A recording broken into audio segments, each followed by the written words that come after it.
So the lowest, one of the lowest points, or it could probably be the lowest, but I think it's one of the lowest points in my life and in my walk with God. It was when I lost my wife, my friend for for 11 years. And every time I talk about this, it gets me to be very emotional. When I lost my wife, this okay, yeah, how it started. We got married in 2017, but we started our courtship. We started dating 2009, and we broke up at a certain point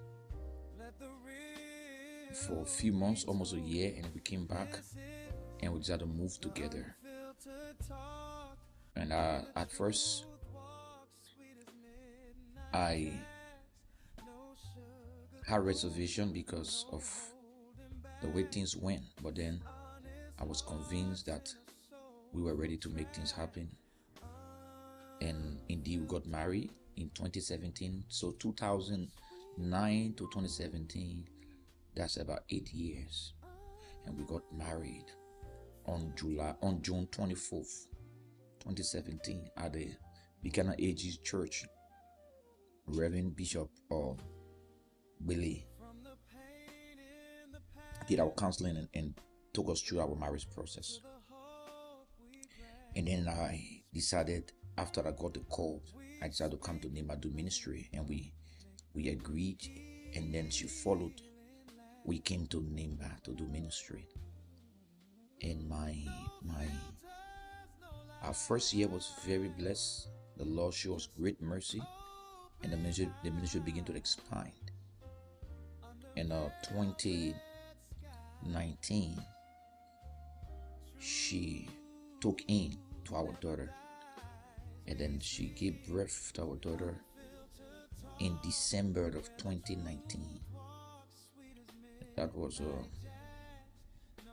December 17, 2019. So as we entered 2020, I fell sick. I got sick. I was attacked. That was a serious demonic attack. I almost lost my life. I was so sick, and I became very limped, to the extent I never thought I would have made it. I even told her at a certain point in time, you have to be strong for the ministry, because I don't know what's happening to me. If you have ever faced any uncertainty in your life, that was the time I faced uncertainty. I just thought I was going to die. And the reason why I thought I was going to die was because I saw the sound of the attacks, but I took it for granted. And all I was saying, I know my stand, and I know my walk with God, and nobody, no power, no author, even the biggest witch in Nema could not bring me down.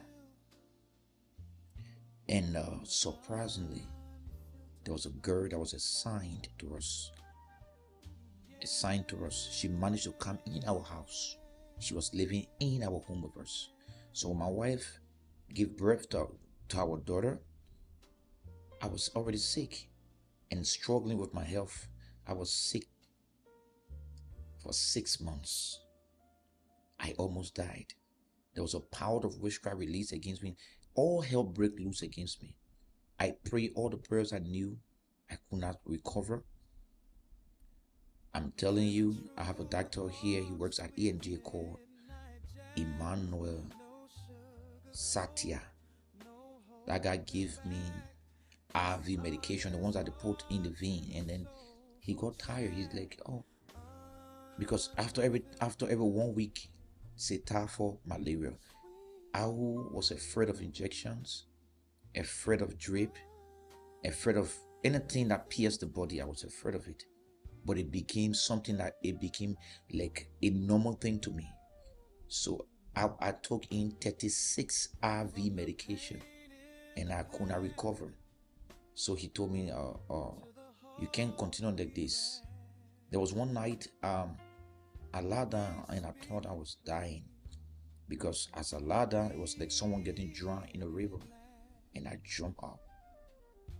And because of that fear, and my whole body, my legs and my fingers all were numb. So I woke my wife up and I said, baby, I'm dying. Can you take me to the hospital? It was after 2 o'clock in the morning. And there was nobody, no motorbike man outside.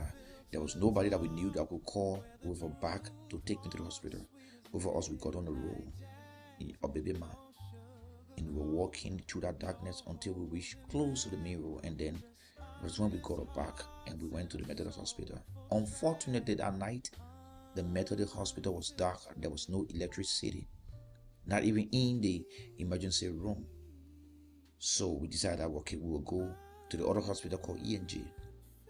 And as we went to ENG, the guys asked us to do the registration. She told him to do to see about me while she was doing the registration. So while doing the registration, they took me to the lab, and then they had to pierce my hand, get some blood, asked me to do urine and other things. So the lady took the specimens to the lab, and they came back again just after I've taken 36 IV medication. The last 12 was taken, and the guy told me that I needed to rest. It was then they told me again in the hospital that I had typhoid.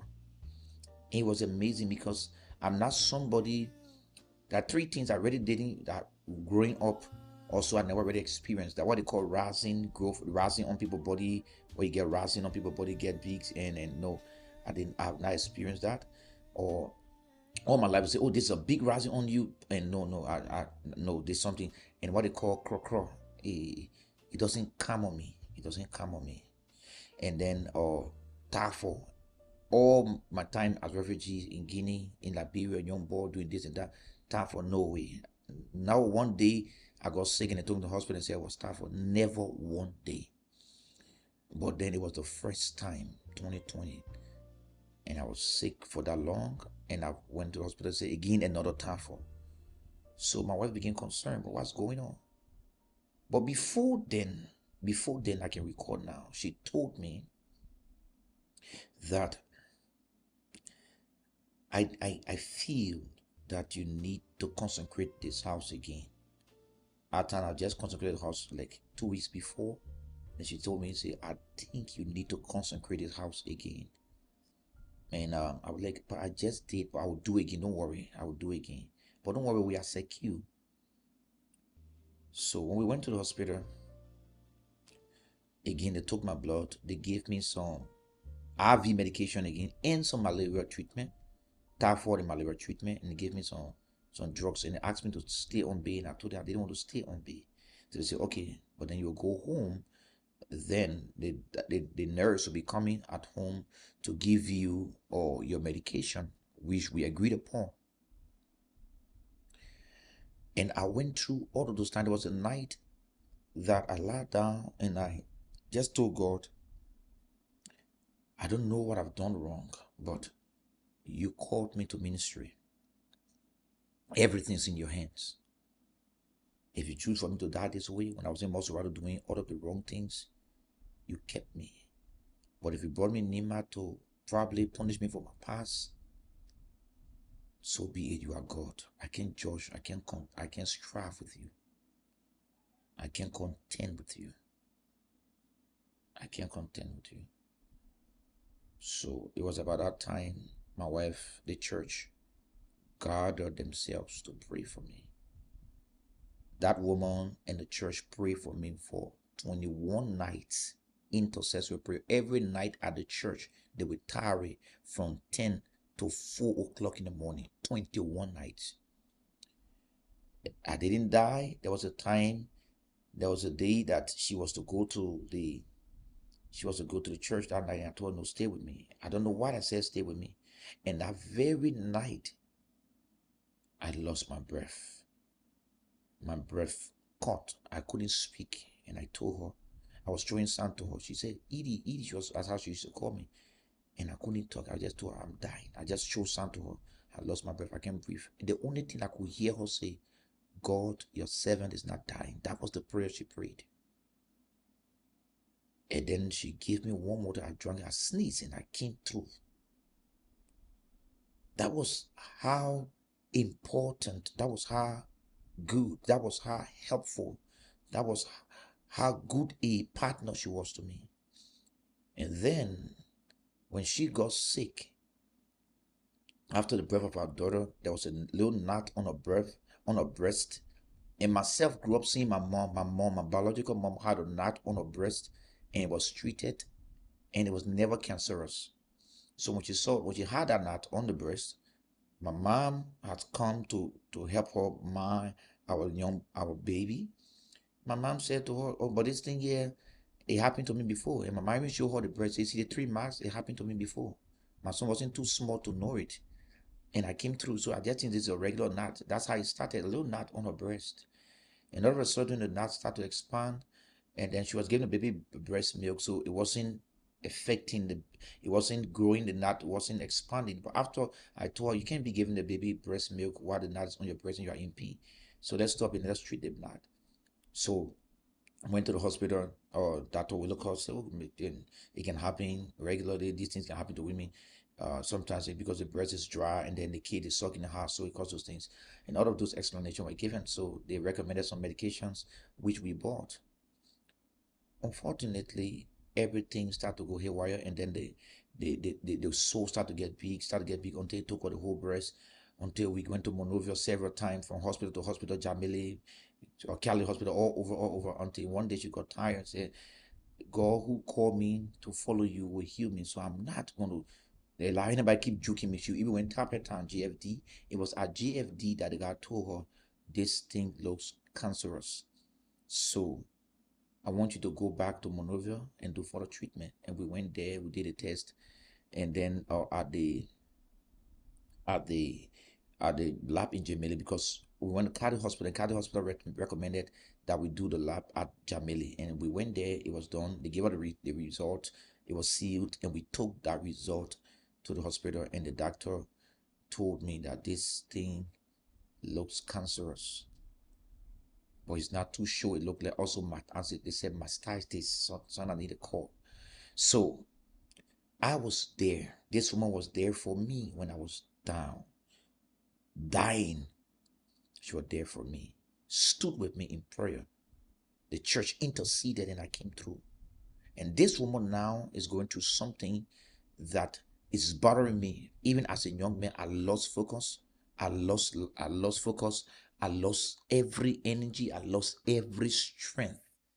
I lost everything, because I saw things. I saw her being in pain night and day. I saw her in pain night and day. I saw the deterioration of her breast and her health. And I'm praying night and day, reminding God of his covenant with me. Reminding God that this woman didn't want to come to Nima, but she had to come because she married a man who you call. I reminded God of all of the covenant. Yet, fast forward, my wife died painfully. How can a man be in love, a relationship with somebody for over 10 years, 11 years plus?